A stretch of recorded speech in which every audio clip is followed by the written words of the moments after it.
Guntur parliament అభ్యర్థి కిలార్ రోసి అన్న ఆఫీసులో జరుగుతున్న ఈ ప్రెస్ మీట్కి రావడం సంతోషకరం.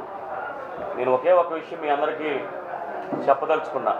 అదేంటంటే జగన్మోహన్ రెడ్డి గారి పరిపాలనకి, జగన్మోహన్ రెడ్డి గారి ఆలోచన విధానానికి చంద్రబాబు నాయుడు గారి ఆలోచన విధానం ఏ విధంగా ఉంటుందనే విషయం ఒక 2 నిమిషాల్లో మీకు క్లుప్తంగా చెప్తాను. ఇవాళ మీరందరూ కూడా గమనించాల్సిన అవసరం ఒక విషయం బాగా ఉంది. ఏంటంటే ఇవాళ గుంటూరు పార్లమెంట్ అభ్యర్థి ఎవరు? గుంటూరు పార్లమెంట్ అభ్యర్థి ఏ కులానికి చెందినటువంటి వ్యక్తి?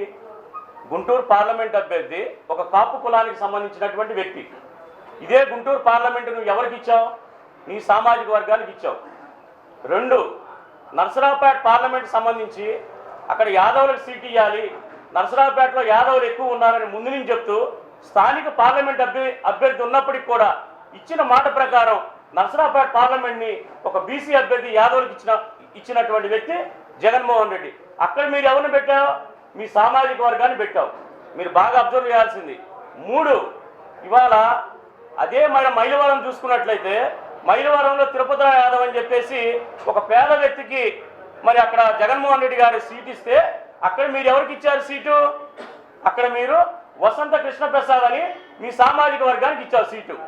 ఇంకొక విషయానికి వచ్చేస్తే అసలు చాలా ఇంపార్టెంట్ విషయం ఇంకోటి, అసలు నారా లోకేష్కి మంగళగిరికి సంబంధం ఏంటి? నారా లోకేష్ చిత్తూరు జిల్లాకి సంబంధించిన నారా లోకేష్కి మంగళగిరికి సంబంధం ఏంటి?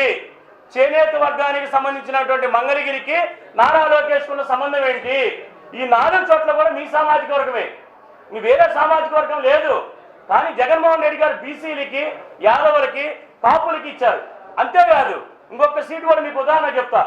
చంద్రబాబు నాయుడు గారితో కలిసిపోయినటువంటి పవన్ కళ్యాణ్, గతంలో పవన్ కళ్యాణ్ గారు కూడా నేను కొంచెం భావాలు నేను అనుకుంటా ఉన్నా, కానీ ఏ రోజైతే చంద్రబాబు నాయుడు గారితో కలిసిపోయారో పవన్ కళ్యాణ్ గారు కూడా మారిపోయారు. దానికి ఉదాహరణ ఒకటే, విజయవాడ పశ్చిమ నియోజకవర్గంలో అత్యధికంగా ఉండే మైనార్టీలు, అత్యధికంగా ఉండే బీసీలు, అక్కడ నువ్వు సీట్ ఎవరికి ఇచ్చావు? సుజనా చౌదరి గారికి ఇచ్చావు. అంటే అర్థం ఏంటి? బీసీలు ఎక్కడ పోటీ చేస్తున్నారు, మైనార్టీలు ఎక్కడ పోటీ చేస్తున్నారు, కాపులు ఎక్కడ పోటీ చేస్తున్నారు, నువ్వు ఇచ్చే సీట్లు ఎవరికి ఇవ్వాలి?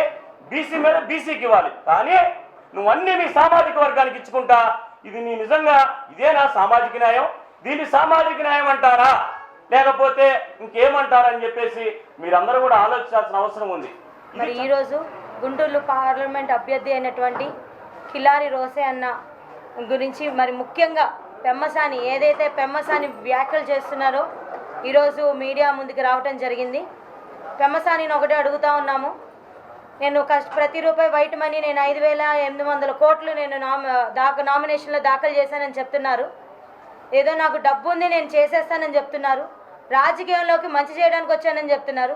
నిజంగా మంచి చేయాలని ఉద్దేశం ఉంటే ఆ డబ్బుల్ని డైరెక్ట్గా ప్రజలకు ఖర్చు పెట్టవచ్చు కదా. రాజకీయం అనే పదవే ఎందుకు? గతంలో 2014లో మరి ఎంపీ సీటు కావాలి, నర్సరావుపేట సీటు కావాలి, సిట్టింగ్ సీటు కావాలని ప్రయత్నం చేసిన నిజం కాదా? అంటే రాజకీయ పదవి అనేది ఆయన దృష్టిలో ఆయన బిజినెస్లకి వాడుకోవడానికి కావాల్సిన ఒక ప్లాట్ఫామ్. అది ప్రజలందరికీ తెలుస్తుంది. డబ్బుంటే జనాల్లో నేను గెలుస్తాను, నాకు టికెట్ వస్తుంది అనుకుంటే నీకంటే ఎక్కువ డబ్బు ఉంది లోకేష్కి. లోకేష్ ఎప్పుడూ ఎమ్మెల్యేగా గెలిచేవాడు. ఈ డబ్బున్నంత మాత్రాన పదవులు కాదు, జనాల్లోకి రండి. ఈరోజు ఉమారెడ్డి వెంకటేశ్వర్లు గారు పార్టీకి ఎంతో చేశారు. ఈరోజు ఒక మేనిఫెస్టో క్రియేట్ చేయడంలో ఉమారెడ్డి వెంకటేశ్వర్ గారి పాత్ర ఎంతో ఉంది. ఈరోజు సంక్షేమ పథకాలు జనాలకి చేతుల్లోకి వస్తున్నాయంటే అంటే ప్రజల గురించి ఆలోచించే కుటుంబము ఉమారెడ్డి వెంకటేశ్వర్ కానివ్వండి, కిలార్ రోసి అన్నది కానివ్వండి. అంటే ప్రజలకి మంచి చేయాలని ఆలోచన అటువంటి కుటుంబం ఈ కుటుంబము, ప్రజల్లో ఉన్నటువంటి కుటుంబం. గత కొన్ని సంవత్సరాలుగా ప్రజల్లోనే ఉంటూ ప్రజల కష్టాలను తెలుసుకుంటూ ప్రజలకి ఏ విధంగా మనం మంచి చేయాలని ఆలోచన చేస్తూ ముందుకు వచ్చినటువంటి కుటుంబము ఇది. పక్కా లోకల్ కుటుంబం. ఎక్కడో ఎన్ఆర్ఐ అని అక్కడి నుంచి వచ్చి నువ్వు భారతదేశాన్ని ఇన్ని సంవత్సరాలు నువ్వు మర్చిపోయావు, నీ సొంత గడ్డను నువ్వు మర్చిపోయావు. నువ్వు ఇక్కడ పుట్టానన్నావు, ఇక్కడ చదువుకున్నానన్నావు, ఇక్కడ డాక్టర్ అన్నావు, అక్కడికి వెళ్ళి అక్కడ డబ్బులు సంపాదించుకొని ఇక్కడికి వచ్చి నాకు పెత్తనం కావాలి, పదవి కావాలి, నాకు డబ్బు ఎంత ఉంటే అంత నేను పెడతాను అని నువ్వు చెప్తున్నటువంటి గర్వపు మాటలు పెమ్మసాని అవి ప్రజలకు మంచి చేసే మాటలు కాదు. నీ మాటలు కట్టిపెట్టు. ప్రజలు నిన్ను నమ్మే పరిస్థితిలో లేరు. ఇంకొక విషయం, బీసీ కులాలకు వచ్చి ఇష్టం వచ్చినట్టు మాట్లాడుతున్నారు వీళ్ళందరూ. బీసీలు అనే వాళ్ళని మీరు ఓటు బ్యాంకుగా వాడతారు టీడీపీ ప్రభుత్వం. ఇన్ని సంవత్సరాలుగా మేము చూస్తూనే ఉన్నాము. మా బీసీ ఓటు బ్యాంకుని కేవలం మీరు ఓటు బ్యాంక్, మా బీసీలందరినీ కూడా ఓటు బ్యాంకు కానీ మీ పక్కన కూర్చోటానికి కూడా ఇష్టపడరు మీరందరూ. కానీ మా జగనన్న మా బీసీ ఓటు బ్యాంకుని నాకు బ్యాక్ బోన్, వీళ్ళే నా కుటుంబ సభ్యులు అని బ్యాక్ బోన్గా మార్చారు బీసీలని. ఎక్కడ నామినేటెడ్ నుంచి శాసనసభ వరకు, లోకసభ వరకు బీసీలకు కూడా సమన్వయ న్యాయం జరిగింది మాకు జగనన్న ప్రభుత్వంలో. ఇది ప్రజలందరికీ తెలిసిన విషయం. ఇది ట్రాన్స్పరెన్సీ. ఎక్కడా కూడా వాళ్ళకులాగా కళ్ళబొల్లి మాటలు చెప్పి మాయ చేసే మాటలు చెప్పే ప్రభుత్వం కాదు వైఎస్ఆర్సీపీ ప్రభుత్వం. ఈరోజు పెమ్మసాని ఏదైతే అని అంటున్నారో, నేను ఒకటే అడుగుతున్నా ఈరోజు పెమ్మసానిని, నీకు ధైర్యం ఉందా, దమ్ముందా, పబ్లిక్గా రండి. నువ్వు ఆ ప్రాజెక్ట్ ఎన్ని కోట్లకు అమ్ముకొని ఇక్కడికి వచ్చావు, మరి ఎన్ని కోట్లు నువ్వు నామినేషన్లో చూపించావు? నువ్వు అమ్మింది 35,000 కోట్లకైతే నువ్వు 5,000 కోట్లు నువ్వు ఇక్కడ చూపించి కాల్ రెగరేస్తావా? నేను ఎక్కడికి వచ్చినా వచ్చి కూర్చుంటానని చెప్తావా? నీ చరిత్ర ఎవరికి తెలియదు అనుకుంటున్నావు? అంటే ఇక్కడ మా గల్లా మాదివి అంటది, మా రజనమ్మనే గల్లా మాదివి అంటది, నేను ఇక్కడ లోకల్ అని అంటది. మరి పెమ్మసాని ఏంటి ఇక్కడ? అంటే మీకు అనుకూలంగా ఉన్న చోట మీరు లోకల్ అని చెప్పుకుంటారా? మీకు అనుకూలంగా లేకపోతే మేము ఎన్ఆర్ఐలు అని చెప్పుకుంటారా మీరు?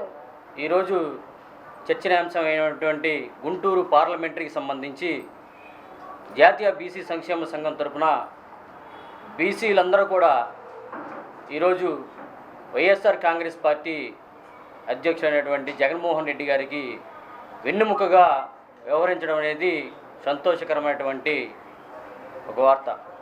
ఎందుకంటే గుంటూరు పార్లమెంటరీలో ఒక పెత్తందారుని తీసుకువచ్చి బీసీలు అత్యధికంగా ఉన్నటువంటి గుంటూరు పార్లమెంటరీలో పెట్టడం అనేది ఒక హేళనీయమైన చర్య.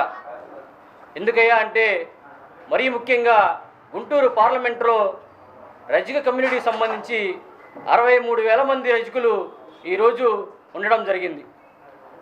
ఆయన నామినేషన్ రోజు పదే ఆ కులానికి సంబంధించినటువంటి దోషణలు చేయటం ఎంతవాడికి సమంజసం? ఆయన కులంకారమైనటువంటి ఈ చర్యలు చూస్తూ ఉన్నాం. మనం మీడియాలో మాట్లాడటం కానివ్వండి, అతని వ్యవహార శైలి కానివ్వండి, విచిత్రంగా ఉన్నాయి. ఎందుకంటే వేల కోట్ల రూపాయలు సంపాదించుకొని ఏదో రాజకీయాలు చేద్దామని ఇక్కడికి రావటం కరెక్టే. నీకు వేల కోట్లు ఉండొచ్చు, కానీ బీసీల పట్ల ప్రేమ లేదు నీకు కానీ, నీ పార్టీకి కానీ, నీ పార్టీ అధ్యక్షుడికి కానీ. ఎందుకయ్యా అంటే ఈరోజు బీసీలందరినీ కూడా జగన్మోహన్ రెడ్డి గారు ఒక గ్రామ స్థాయి నుంచి రాజ్యసభ ఓటుకు కూడా ఆయన పెంపొందించడం అనేది ఆ పార్టీకి ఉన్నటువంటి ఒక బలం. నాకు తెలిసి అయితే కిలారి వెంకటరోసయ్య గారిని ఈ గుంటూరు పార్లమెంటులో పెట్టడం అనేది జగన్మోహన్ రెడ్డి గారు తీసుకున్న ఒక ధైర్యమైన ఒక సందర్భం. ఎందుకంటే గుంటూరు పొన్నూరు అసెంబ్లీ కాన్స్టిట్యున్సీలో ఆయన ఎమ్మెల్యేగా వ్యవహరించడం, గతంలో మిర్చి యార్డ్లో ప్రెసిడెంట్గా చేయటం, చిల్లీస్ వ్యాపార సంఘానికి సంబంధించి అనేక పదవులు ఆయన చేయటం, లోకల్గా ఆయనకు ఉన్నటువంటి పరిచయాలు కానివ్వండి, బంధుత్వాలు కానివ్వండి, ప్రజల పట్ల ఆయనకు ఉన్నటువంటి ఆ అనుబంధం కానివ్వండి, మరీ ముఖ్యంగా బీసీలతో ఆయన కలివిడిగా రాజకీయాలు చేయటం కానివ్వండి. నాకు తెలిసి పొన్నూరులో చూసుకుంటే అన్ని బీసీ కులాలకే ఆయన పదవులు కట్టబెట్టడం జరిగింది. నీకు అసలు ఇక్కడ ఏ సెంటర్లు ఏముంటాయి, ఏ నియోజకవర్గాలు ఏ సమస్యలు ఉంటాయి, ఏ కమ్యూనిటీ వాళ్ళకి ఏ ఇబ్బందులు ఉంటాయి, ఏ మాత్రం అవకాశం లేదు తెలియటానికి. తెలియదు కూడా నీకు తెలిసిందల్లా కుల అహంకారంగా మాట్లాడటమే, కుల అహంకారంగా ప్రవర్తించడమే. నిన్న కాక మొన్న ఒక ఇంటర్వ్యూలో చెప్తున్నాడు, చేయి తీసేస్తాను, కాలు తీసేస్తానని చెప్తున్నాడు.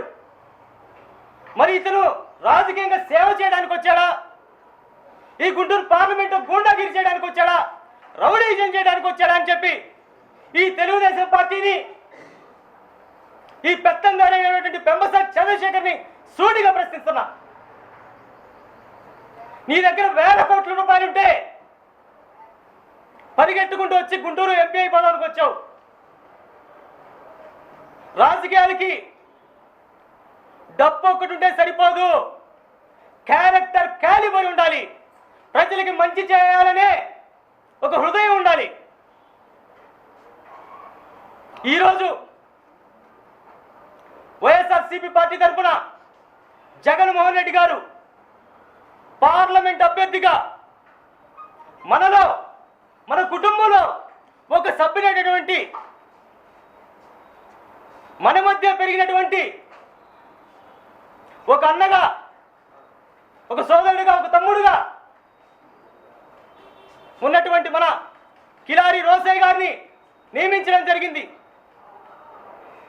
నేను ఈ గుంటూరు పార్లమెంట్ సభ్యులందరికీ, మరీ ముఖ్యంగా మా ఎస్సీ ఎస్టీ బీసీ మైనారిటీ వర్గాలందరికీ విన్నవించుకుంటుంది ఏంటంటే, మనలో ఒకటిగా ఇక్కడే స్థానికుడైనటువంటి మన రోసయ్య గారిని అత్యధిక మెజారిటీతో గెలిపించుకొని ఇక్కడ రోసయ్య గారు ఎంపీగా, మనలో అందరూ ఇక్కడ ఉన్న ప్రతి కుటుంబ సభ్యుడు ఎంపీనే. ఏనాడు కూడా రోసయ్య గారు అహంకారపూరితంగా కానీ ఎలాంటి పొరపాట్లు తావు లేకుండా ఒక సామాన్యుడిలాగా, మనలో ఒకటిలాగా మనందరినీ కలుపుకుంటూ, ఈ అణగారిన వర్గాలను ముందు పెట్టుకుంటూ, మనందరికీ నాయకత్వ లక్షణాలు పెంపొందించుకుంటూ, మనందరినీ వెన్ను తట్టి ప్రోత్సహిస్తున్నటువంటి మనలో ఒకరైన రోసయ్యని గెలిపించాల్సిన అవసరం ఎంతైనా ఉందని చెప్పి ఈ గుంటూరు పార్లమెంటు ప్రజలందరినీ సవినయంగా నేను వేడుకుంటున్నాను. పొరపాటున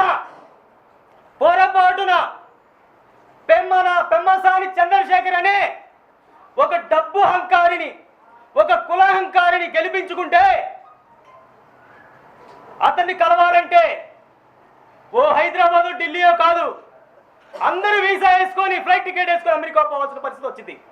పెమ్మసాని చంద్రశేఖర్ ఓడినా గెలిచినా అతన్ని కలవాలంటే అమెరికా పోవాలి. స్థానిక సమస్యల మీద ఏ అవగాహన లేనటువంటి అలాంటి వ్యక్తిని గెలిపించుకొని మనకు మనమే ఉరితాడేసుకుంటామని చెప్పి జాగ్రత్త. ప్రతి పార్లమెంటు సభ్యుడు కూడా 1-2 సార్లు ఆలోచన చేయండి. కుల పెత్తందారి, కులహంకారైన ఒకవైపు పెమ్మసాని చంద్రశేఖర్, మనలో అతి సామాన్యుడైనటువంటి కిలారి రోసయ్య గారు ఒకవైపు.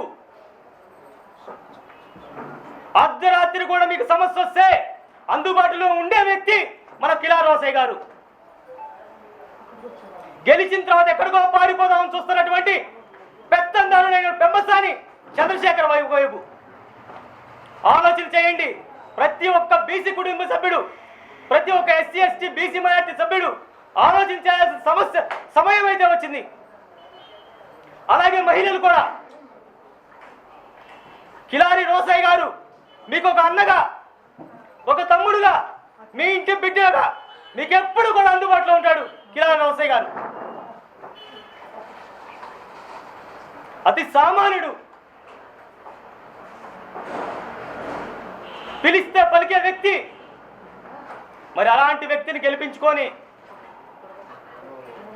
మనందరం ఢిల్లీ, అమెరికా పరిగెత్తాల్సిన అవసరం లేకుండా ఇదే కృష్ణనగర్లో మనకి 24 గంటలు అందుబాటులో ఉంటారు.